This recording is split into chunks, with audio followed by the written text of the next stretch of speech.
Hello and welcome to ET interview.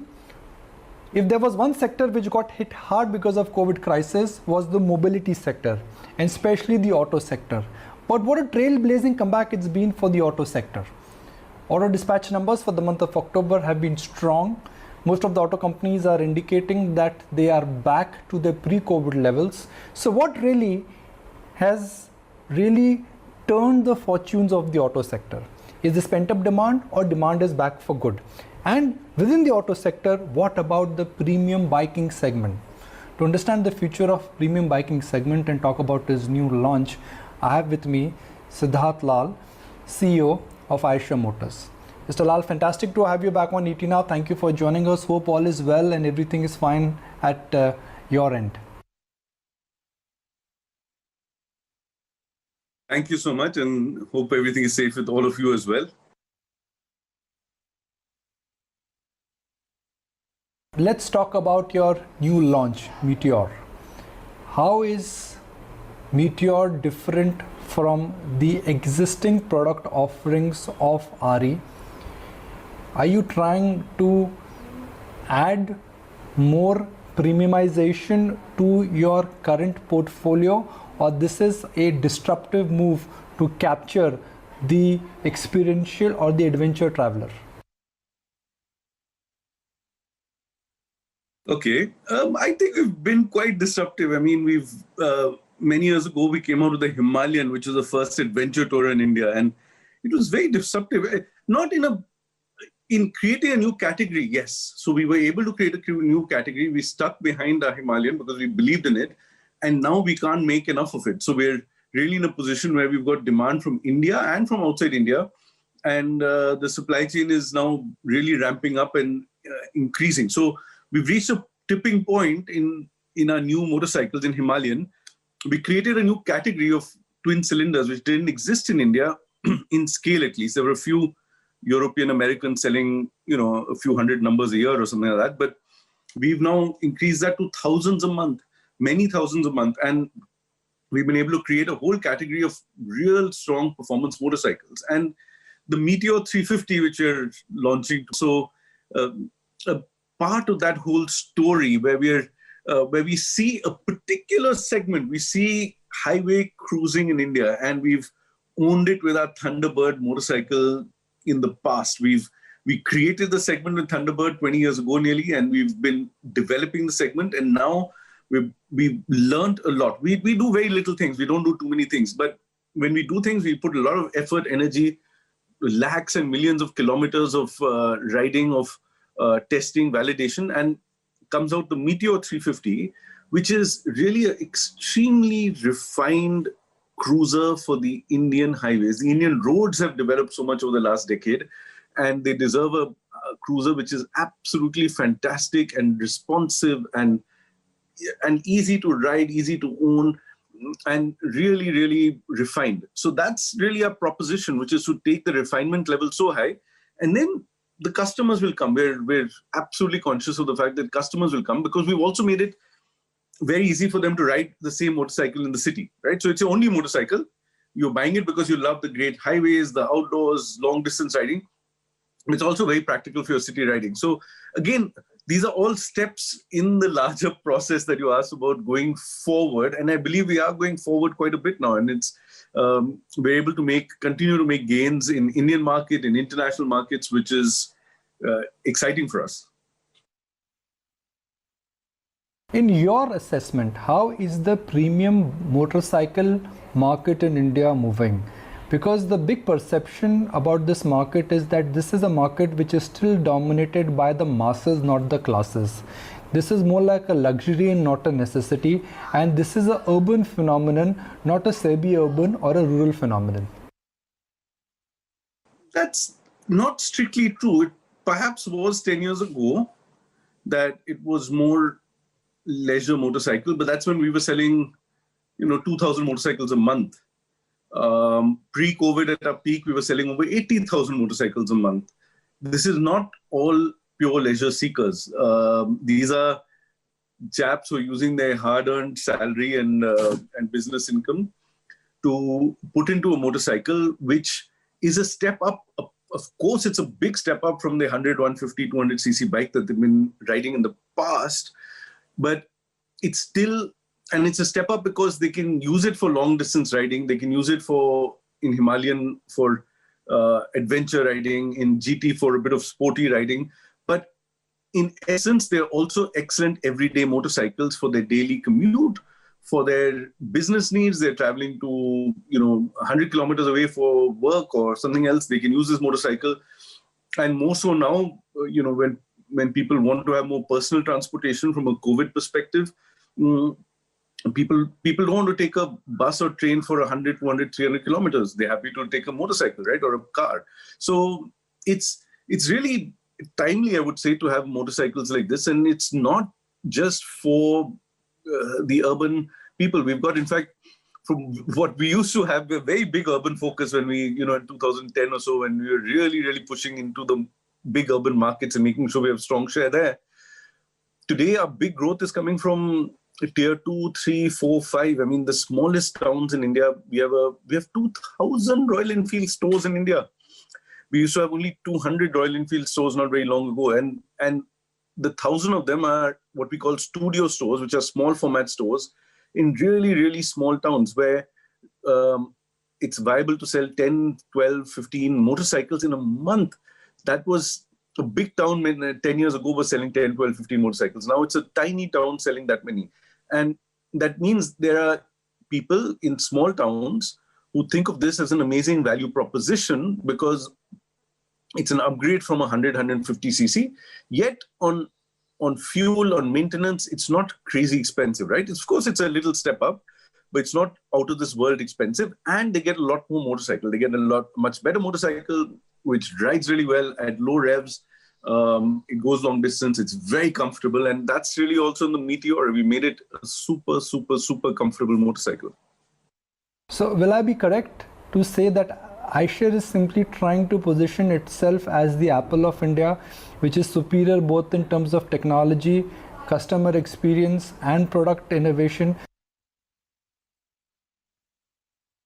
Yeah, absolutely. That's certainly our direction is to be premium and experiential.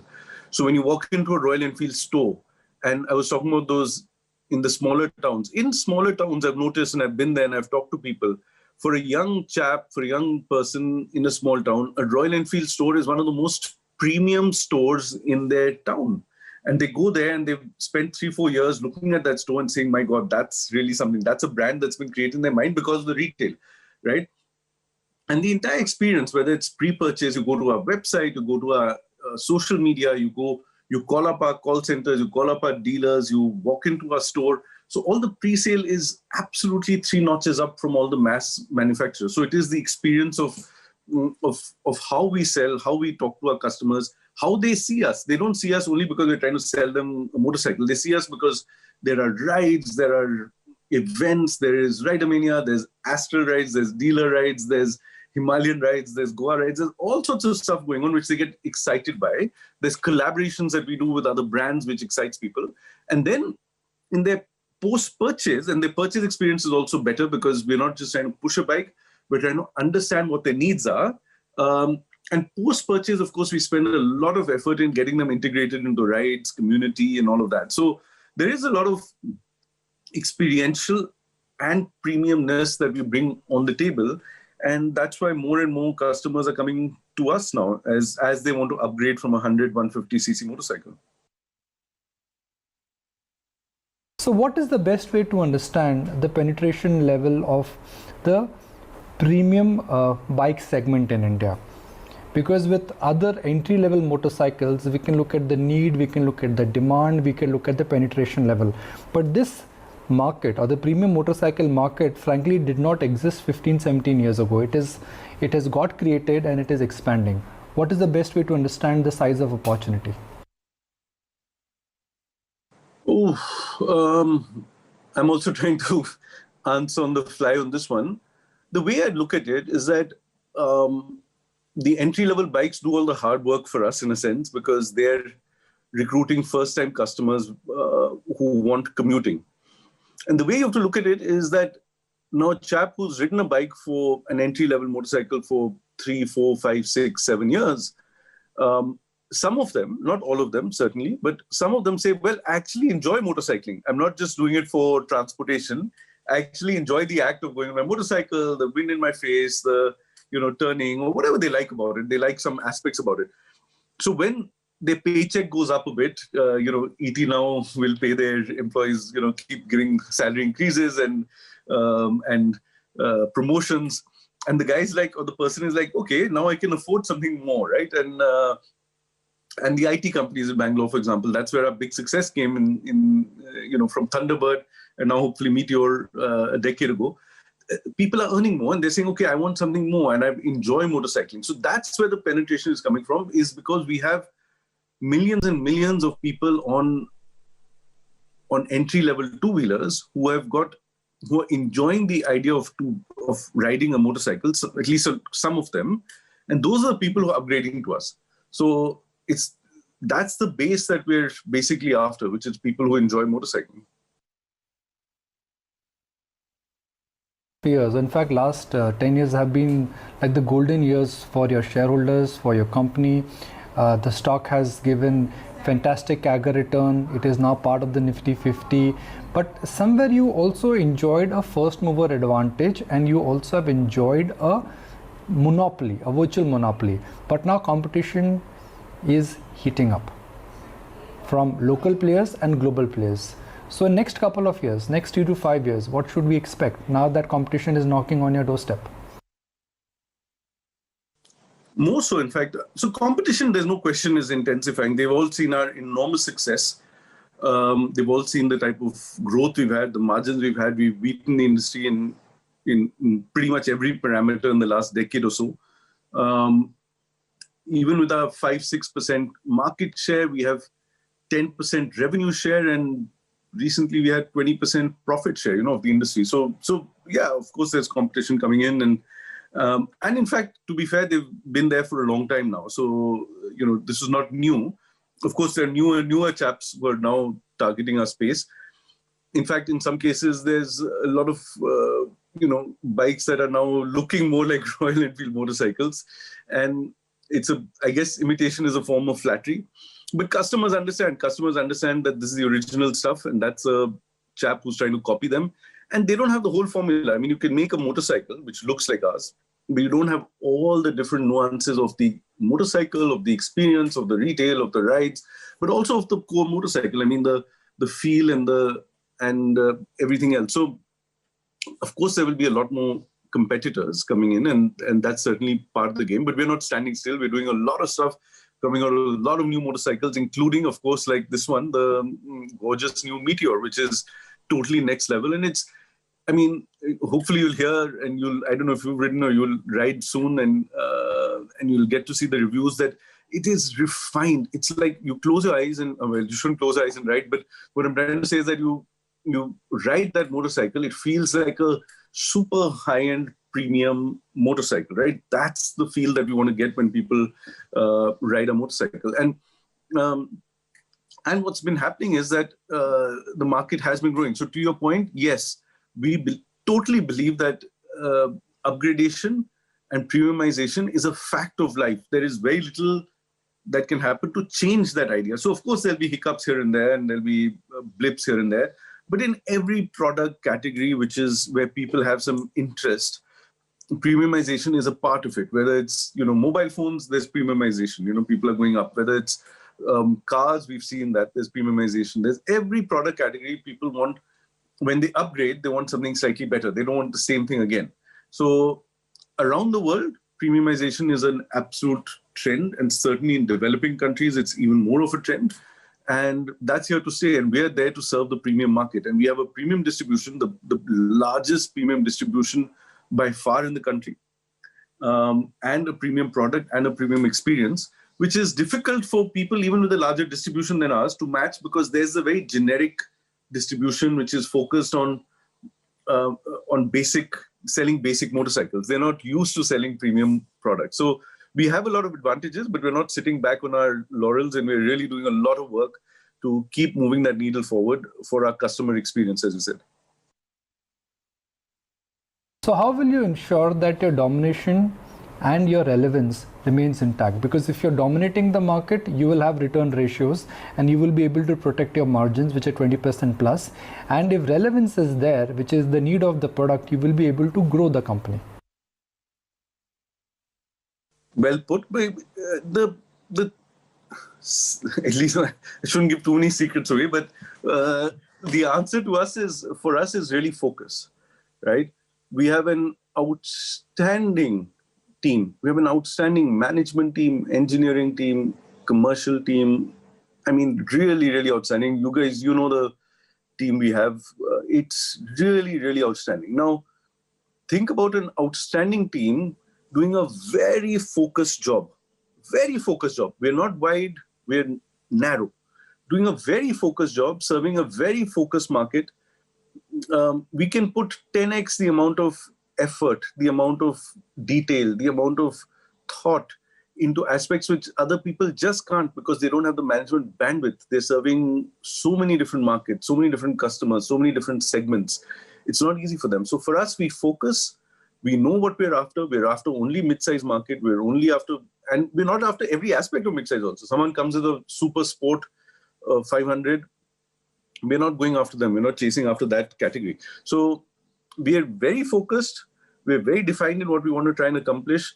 We want to be, for the people who buy us, we want to have the most amazing experience, which is not just a purchase experience, but post-purchase, pre-purchase, all aspects of it. And our belief is as we keep doing that and as we keep investing more and more into that idea and that focus that we have, we will be able to continue to hold our customer, because also think about it, it's not just a premium product, it's also a consumer product.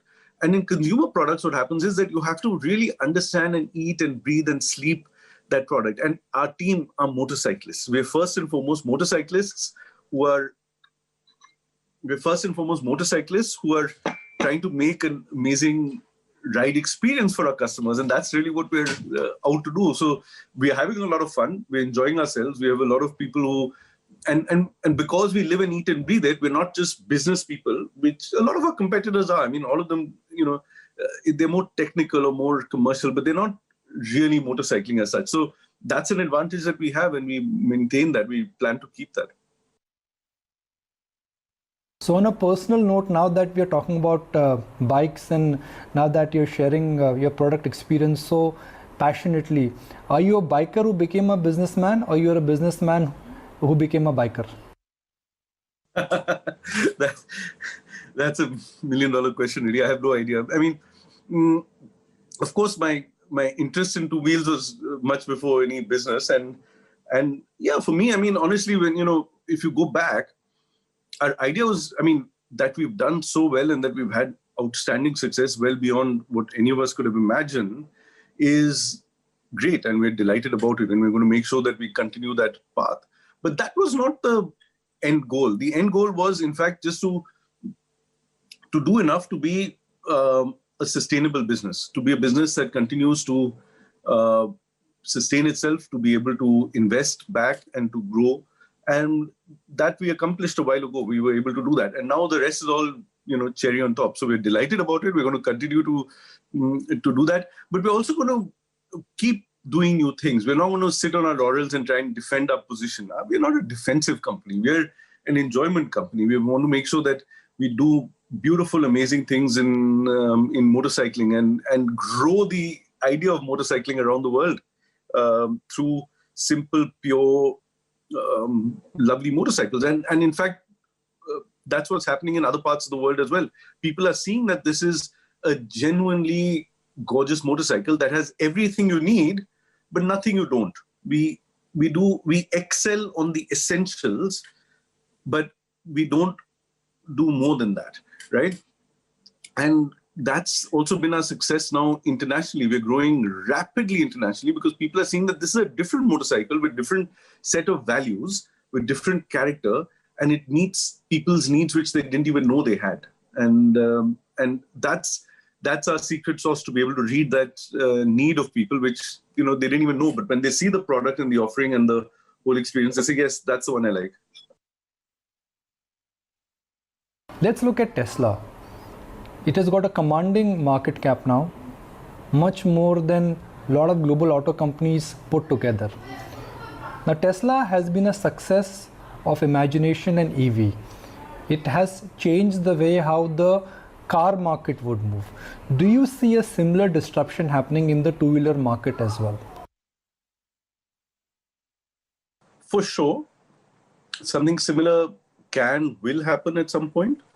It may not be in the same manner that has happened in car industry, but something will happen. What's happening is that whether it's the best technology or not is nearly irrelevant, because the amount of engineering, technology, scientific dollars, billions and billions and billions going into EV means that now it's certainly a platform, or certainly the technology of the future.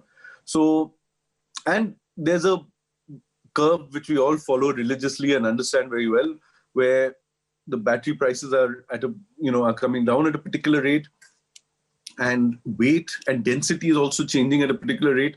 So for cars, the weight and density doesn't matter as much as motorcycles, but for us, cost and density and weight matters a lot, right? You can't have a 300 kilo motorcycle which is meant to be a city ride, right? It just doesn't work. So it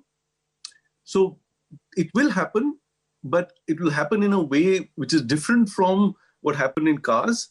So and therefore, like I said, we're a very focused company, right? So one of our focuses now, one of our attentions now is to say, okay, EV, how do we address EV? So we're doing a ton of stuff in the background. We're doing a lot of stuff. We have teams of people, we have engineers, we have product strategy, we have consumer people who are understanding what we need to do. We've got prototypes which we're writing, which we're seeing, oh, this feels nice, this doesn't, this idea is good. So there's a lot of work going on. Our attempt is not to be the first in the market, because still now, as you've rightly seen, is that there's been no success in two-wheelers in electric, right? But there will be in a few years, especially when the cost equation sort of crosses the petrol cost equation, right? I'm saying as a vehicle. So that's bound to happen. And we're absolutely on the, I wouldn't say on the forefront, but we're certainly working extremely hard to see how to address this market in a totally new fashion, and really from a consumer lens. So as you see, Royal Enfield always comes from a consumer lens, brand lens, consumer lens. The technology and the manufacturing and the engineering fits in to what our vision of what the consumer wants. So again, we're after that idea of what the consumer is going to use, and we're going to fit the technology, the available technology. There's already a lot of available technology in electric. So we're certainly working on it. We're certainly studying the market a lot. We've certainly got ideas. You will see, let's say concepts and prototypes from Royal Enfield in the next year, 2 years, 3 years. But you're not going to see an electric motorcycle on the road in the next 2-3 years. It'll be after that from Royal Enfield. While COVID has re-emphasized the need of personal transport, some would also argue, Mr. Lal, that the trajectory towards premium biking or buying stronger cars is there. The SUV market is expanding. The premium market, motorcycle market is expanding. So will I be right by saying that this is a market where currently the desire to own more power and desire to own stronger motorcycles is here to stay? The premiumization is happening. So rather than within premium market, is there a need for now another 5x in power and speed? That's the thing, is that I feel that part of the market is extremely tiny, because what you do when you go up, let's say from 20, 30, 40 horsepower, so our highest, or let's say most powerful motorcycle is 47 horsepower, the Interceptor and the GT, but with a lot of torque, right? But the thing is, as you start going from 20 to 30 to 40 to 50 to 60 horsepower, the cost goes up dramatically. You need bigger brakes, you need bigger, all sorts of aggregates go bigger, and the running cost becomes much bigger, right? So much higher, sorry. So what you're going to have is a much tinier market. Your commuter upgraders are not going to go in for a motorcycle that's so expensive and so difficult to, or let's say so expensive to maintain. You've seen that. I mean, there have been very nice offerings from Europeans, Americans, and Japanese in the higher end of the market in India, but nobody bites because it's just way too expensive to own and maintain. It's just on a totally different level. It's like trying to sell a Maruti guy a Lamborghini or something, you know. Maybe, okay, that's a bit of an exaggeration, but you know what I mean. It's like, you know, you can take a step up or two steps up. You can go from a B to a whatever. I don't know the car categories, but you can go from, you know, this to this to this. But you're not going to go from a small hatchback to a S-class Mercedes, right? It's not, that jump is not going to happen. Even if it's a, you know, even if it's a nice offering, it's not going to happen. In the movie Wall Street, Gordon Gekko said that every man is chasing a number. So what is the number Siddhartha Lal is chasing? That's a very good question. You know, honestly, for the longest time, the number was very conservative. Not conservative is the wrong word, but when you were 20,000 units a year, that one number which always sticks in my head was 1 lakh. If we can do 1 lakh a year, you know, then we know our business is running on and really, really functioning. Now, we crossed that many, many years ago. So that 1 lakh is over. Obviously, then you can say, is it 1 million? Okay, we're not far from that. But that's not what drives me. It's not about numbers. It's not about 1 million. It's not about 25% EBITDA. That's not what drives us. I think maybe we can try and put a number if you're framing it like that, or Gordon Gekko is, well, he's certainly not my role model. So I won't put too much, I won't put too much emphasis on that. But I'll tell you what drives me, if you're asking a personal question, is being a leader in mid-size motorcycles in markets around the world. I mean, if we can do that in my lifetime, I think that's, for me, that's totally next level. I mean, that's like something of a totally different nature that surpasses our need to be 1 lakh units a year. I distinctly remember after the GFC crisis, the stock price of iShare went below 500 rupees. And from there, it's just been an exponential comeback. You're now part of the Nifty 50. So what was your first reaction the day you realized that you're part of the Nifty 50, the elitist of the elitist club of India? You're now amongst the top 50 companies in India. Again, these are absolutely outstanding milestones for us at iShare. And to be honest, these are all way beyond, way beyond anything you know, any of us had ever dreamt of, right? So it's all cherry on top, like I say. It's the numbers, you know, beyond a point, another zero here and there. It's all, you know, just big numbers. I'm saying it not as a business person right now. Of course, I can put my business lens and tell you, but I mean, of course, it feels absolutely fantastic because it's a validation of the kind of work that we've done, right?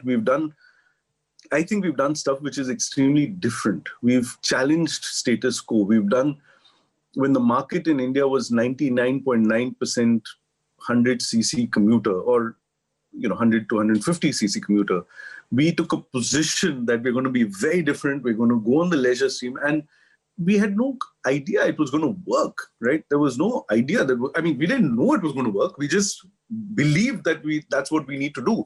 And it's that belief which led us there, and we stuck to our ground, and the market came to us. And then even when it came to us, we still did a good job of, you know, continuing to nurture it and grow it in the right direction. So it's a testament to, I would say, to doing things differently. And the rest, you know, whether it's our, you know, market cap and you know, entering Nifty, these are all milestones, which are really nice milestones, but these are all milestones. These are not the end game at all. Of course, we're extremely focused on making sure that we continue that story, right? And that growth story, that, you know, the shareholder value, and continue on that path. And that's going to come. That's going to come in the next 1 year, 5 years, 10 years, decades, because I think there's enormous value in being in being a global premium consumer brand. And that's the path we've now charted for the next 10, 15 years for ourselves. Well, we wish you well, and I certainly hope to see much more of you going forward. Good luck for the festival season, and thank you for joining us. Thank you so much. Lovely talking to you.